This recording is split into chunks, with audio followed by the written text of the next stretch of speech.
Hello ladies and gentlemen, this is Alloutdoor1 here with another gear review. Today I'm going to be looking at the Proforce 99 litre rucksack made by Highlander UK. This is one of my favourite rucksacks at the moment. Very durable, lots of space. I'll just be going over the main features quickly. Right, so if we start with the outside of the bag, here you've got some bungee cord type material and some stuff, anything in there. I've put my sleeping mat through here before, and also my tent, and that just sits on top. Although it may seem counterintuitive, it's best to keep the heaviest items at the top of your bag generally. It helps you with balance, etc. And then there's two 5 litre pockets on either side, here and here. Now the zips are 10 gauge self-repairing zips, so basically that means that when the zip comes apart and you pull it back, it will go back into the right position.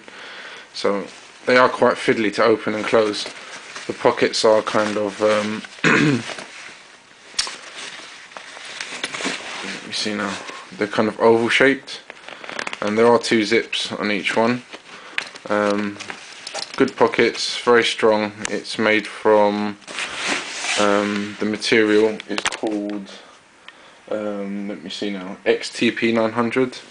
It's a very tough material. I've used this bag on numerous occasions and I've caught it in branches, etc., and it's never ripped or anything. It's a very solid bag. So yeah, so that's the 2 side pockets, and then you've got another storage pocket here with a similar zip. I usually keep my water bottles in the outside pockets. Now you can also access the bag from the bottom. There's another zip there. So the internal part of the bag can be separated.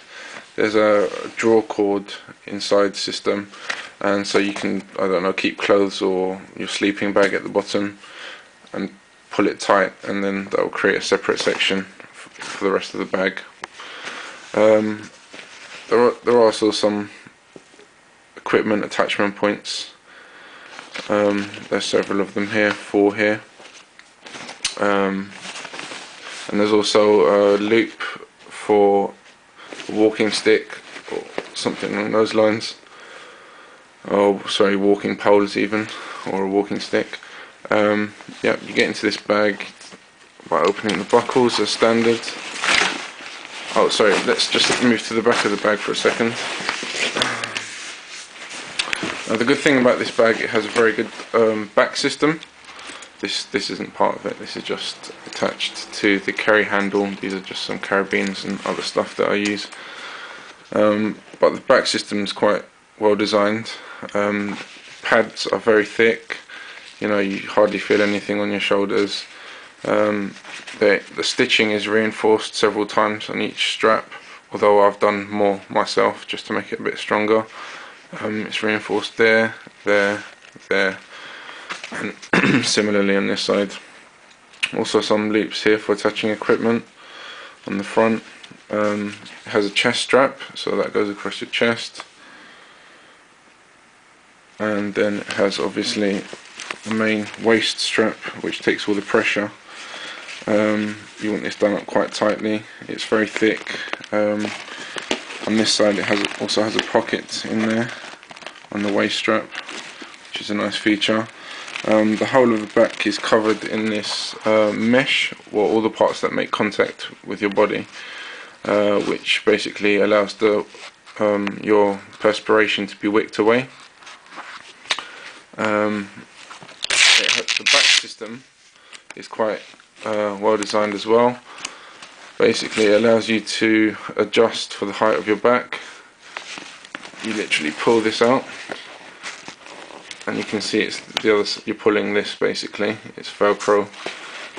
So you just pull the whole thing out, like so, and you just slide it into the correct position for your size, etc.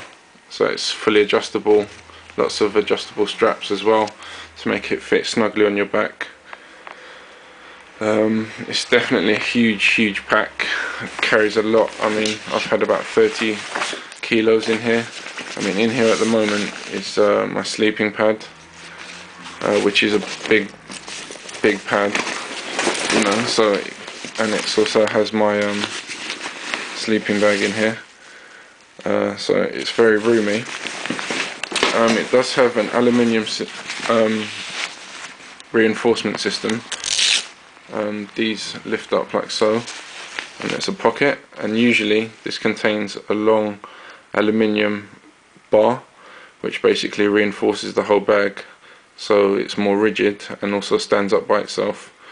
And the fact that it's more rigid just means it can be more comfortable when you're walking because it's not moving around so much. But I'm not carrying a lot in this bag at the moment, so I've removed these aluminium bars, and I'm sorry I don't have them with me here. But yeah, they fit in there, but they obviously, it adds weight to the whole thing as well. So it's a tough little bag. Has drawstring closures. You just pull it closed. Has two, one which is for, you know, for a snow closure, it's called basically, and you've got this one here, which, sorry about the camera work, which closes the inner one, and I've got a little light attached to it just to see inside the bag, because you'll need one, because at the bottom it's, you know, it's hard to get to and hard to see down there without a light. So it's yeah, the buckles and clips are Duraflex branded. It also comes with a water resistant case, which literally goes over the whole thing except for the back of it, obviously, because you know the straps have to poke through for you to be able to walk with it. So that's a rain cover, and or you can zip it up fully, the cover, and it becomes a transit case, so the bag doesn't get dirty, etc. Yeah, so that's the Highlander Forces 99-litre rucksack. On the downside, I will say that I have noticed a little bit of fraying on the on this bit here. You can see there's a little hole there. It's not a major problem. I've used this on about 10 occasions now, and I've really loaded a hell of a lot of weight into it, so that's acceptable. I'm just going to reinforce this myself. But other than that, it's proved to be a great bag if you want to carry tons of equipment, and it's definitely for you. It does stand up by itself, even more so when the metal bars, the aluminium bars, are inserted. Yeah, so that's it. Thanks for listening. This is Alloutdoor1 here, signing out. Bye bye.